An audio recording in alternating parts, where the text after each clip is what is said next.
忘れたことはない。ただ思い出すことを拒んでいただけで。闇、それが私の帰るべき場所。闇は誰にも訪れる終着点。違う。 Death has visited me 4 times. When life cursed my birth,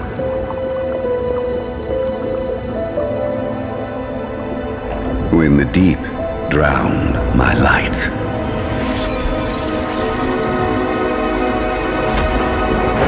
when war crushed my faith, and then when time eroded my very being. Do you wish to know what comes after death? It is nothing. I yearn for life, but if the flesh must rot, then my blood shall find a new vessel. I've heard the sheep. They call me Dracula, the first bloodborn. I've heard the wolves, the 12 tolling bells of the church heralding their crusade. I have seen the true enemy, clad in silver, holy water, fire, light.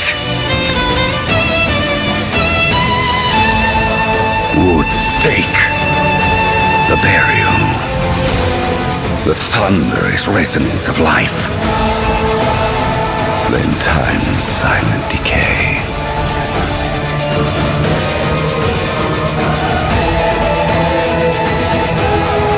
In this war of silver and blood, who will be the victor? It matters not, for I shall live on. Eternal, undying.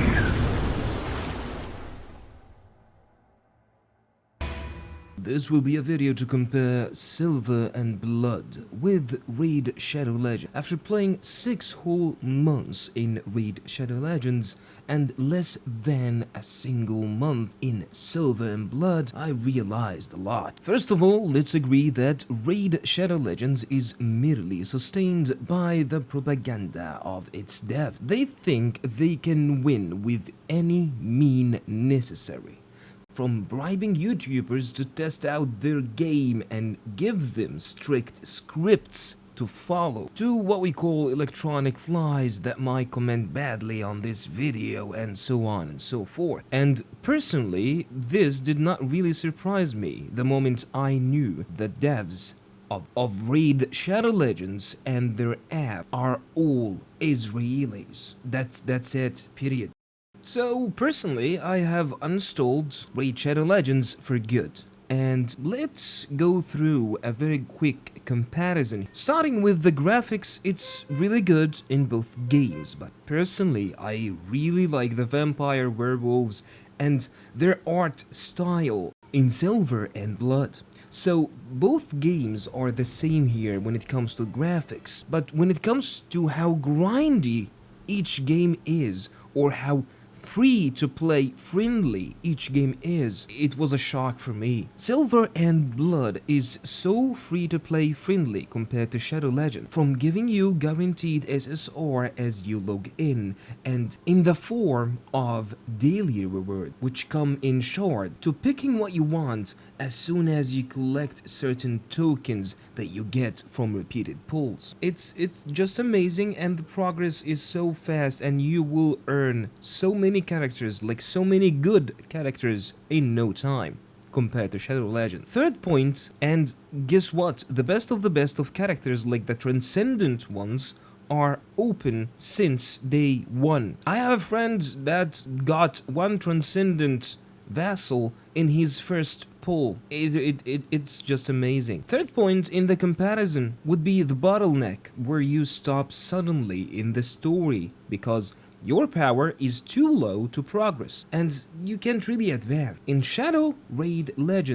Raid Shadow Legends, this happened to me a lot. Especially when you want to upgrade a single unit or a single hero, you have to upgrade tons and tons of items in Raid Shadow Legends. Also, you need to upgrade the skills and the passive, etc, etc. It felt like an endless maze compared to Silver and Blood. In Silver and Blood, you literally need to upgrade 3 skills, 1 artifact, and that's it. Till this moment, I'm playing the game without upgrading my gear, and it's just working so smooth. Personally, I do not remember ever stopping during the story of Silver and Blood. Even when you stop for literally half a day. The next day, you amp up your power, and that's it. You just go in and finish the story. It's going so smooth compared to Raid Shadow Legends. Especially, one more note that I'm gonna add here. Silver and Blood is so mistake friendly, meaning you just made a mistake and just leveled someone. It's fine. You will literally spend 10 gems and just reset everything on that character. So making a mistake while leveling the wrong character, it's fine. Fourth point will be the playstyle of Raid Shadow Legend, which feels simple and straightforward. In other words, dull and repetitive. However, in Silver and Blood, it's much different. Even the position of your vessels can make a difference. I mean, let's have a look here on a character called Augustine. In PvP, he is an absolute monster. The place you put him, the target he pulls depends on the place you put him on the board, and that target is shredded. This was just a small summary to why I think Silver and Blood is the new underdog that will for sure humble Raid Shadow Legends, and mostly, I would say 80% of the games in this genre. By the way, the game has just released like maybe 3 weeks ago, so if I were you and I did really like the game, I would start playing it now. And just to give you a boost, you will find some codes in the comments or the description of this video. And because I did not really trust the tier list I have seen online till the moment, I decided to make my own.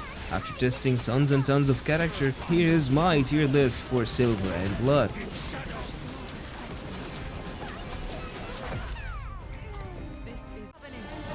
Chrono reversion. Stillness. Listen to Fate's solo performance. Covenant. Prometheus's purgatory. Looks like somebody had a very long dream.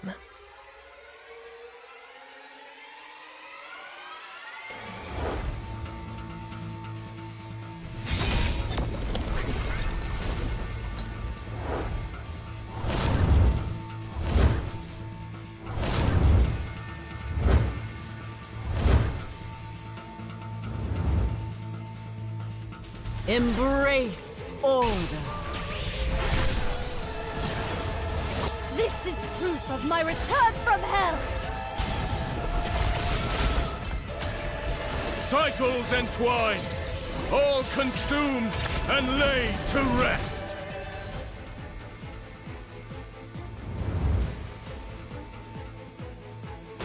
This time, I'll risk everything to protect you. Starting off with the SOB tier. So all the characters in the S tier are so strong compared to all other characters in terms of damage or what they offer. But here I'm gonna focus on the DPS, okay? So we have Van Helsing, of course one of the best marksmen in the game. If he uses his ultimate, consider your enemies dead. Acapella is here because it gives you tons and tons of buffs. It reduces the cooldown of ultimate abilities of other vessels in your team. Also heals, the healing is not the best, but she heals, okay, so this counts. And gives buffs, both defense and offensive buffs. We will follow that with Transcendent Noah. By the way, Noah is your main character, but this is the Transcendent form of Noah. So his ultimate ability has 2 phases, and they bring destruction. The first phase is melee and short range, while the other is like creating black holes in long range and they explode, dealing massive damage to surrounding enemies. 全てを葬る。はっ Then we have Incendiary Agaris. Agaris literally transforms into a phoenix that shoots fire. The problem with Agaris is that you cannot really play him solo. Otherwise, he will only use his ultimate 3 times. Let me explain why. So, Agaris' ultimate deals tons of damage to a single target and make fire around him, damaging all surrounding enemies. However, Agaris consumes 10% HP for every second he remains in his ultimate. And guess what? His ultimate is 10 seconds. Which means if you do not heal him, he will die from his first ultimate. Which is fine. Some of you will be shocked, like, why? What? Well, this just takes me to his passive. His passive is when he dies, he revives himself, and his ultimate will cost 0, and it will not consume his HP. But this happens once. So, you play Incendiary Agaris, you do his ult, he dies once, you do it again, it does not consume his HP, and the damage of the ult is increased by 50%, then you do his ult for the 3rd time. In the 3rd time, you will retain the 50% more damage. However, Agaris in his 3rd time doing his ultimate will consume HP, meaning he will die if he does not receive healing. And this takes us to the 5th, Seth. Seth, or any other character you see with a background in red, is a Transcendent, one of the strongest in the game, or hardest to get. So Seth is the best healer in the game. She heals for around 50% of her HP, and that's a lot. With the healing comes purification, which might come in handy in some certain scenarios. Number 6 will be Bella. Bella is one of the best tanks in the SSRs, and you will actually acquire her for free just by doing her event quests.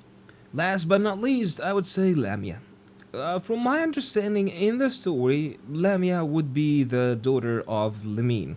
And Lemine is a Transcendent, and she is really strong that so many other people will put Lemine in the S tier as well as Lamia.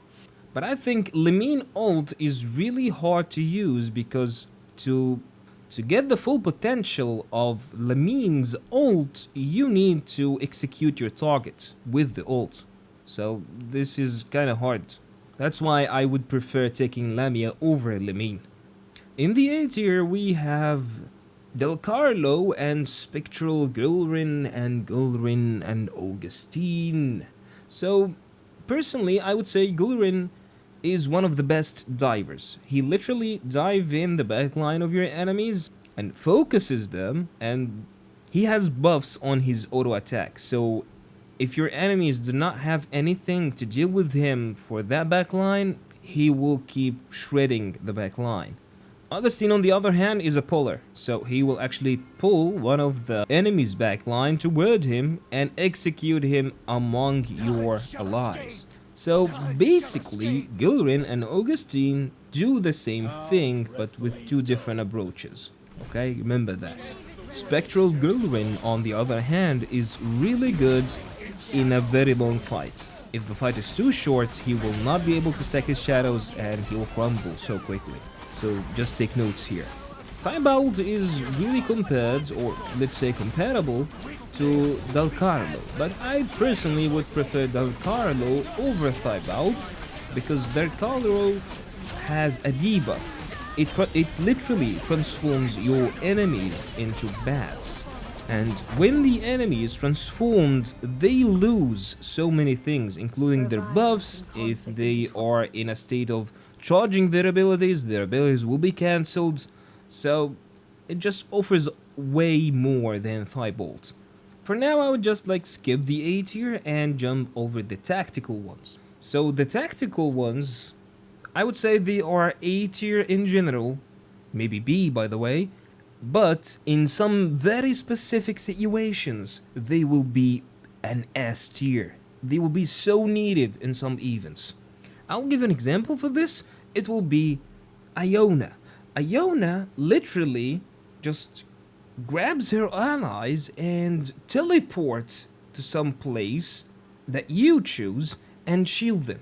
This might be okay, but versus some certain bosses, this might mean the difference between win and defeat. Theophane is the same. He creates a huge shield that blocks so many incoming damage. Might come in handy sometimes.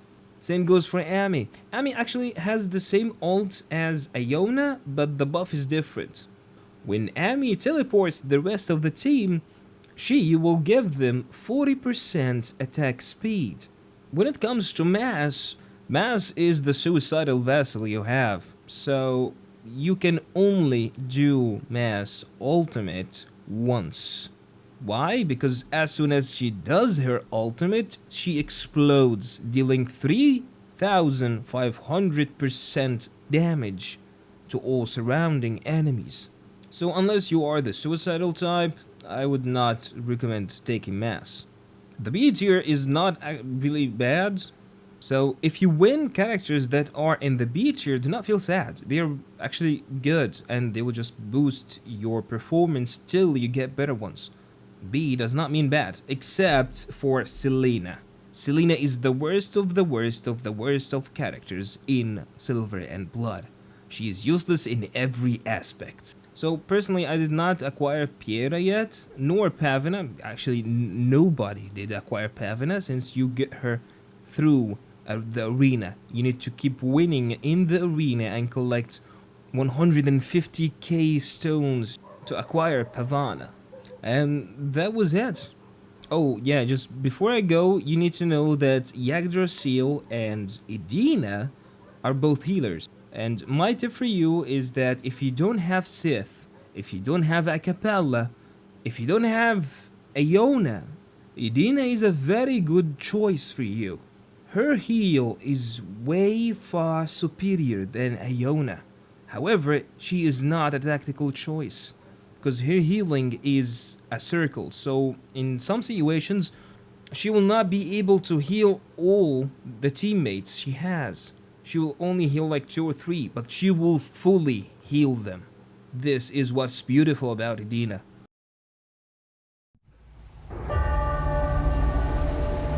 かつて太陽に向かって飛ぼうとした者がいた。結末はどうなったと思う？炎は生命を燃やし、時間を灰にする。まったくこの暑さは。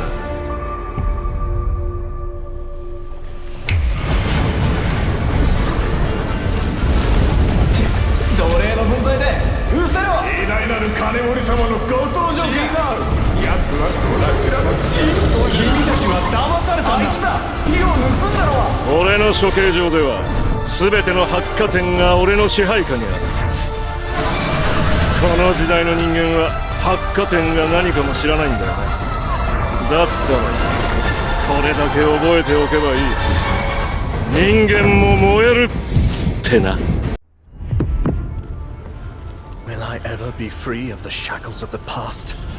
We witness the blaze of life burning bright until time turns it all to ashes.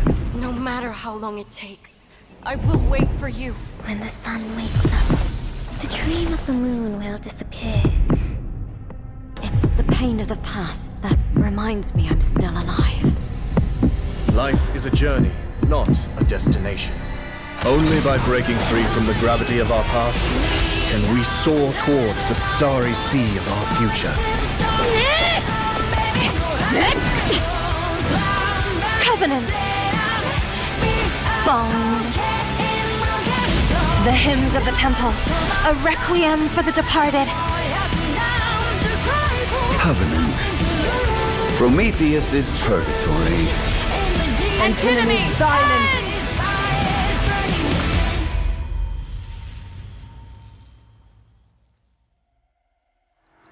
Have you also begun to feel lost in the darkness of this world?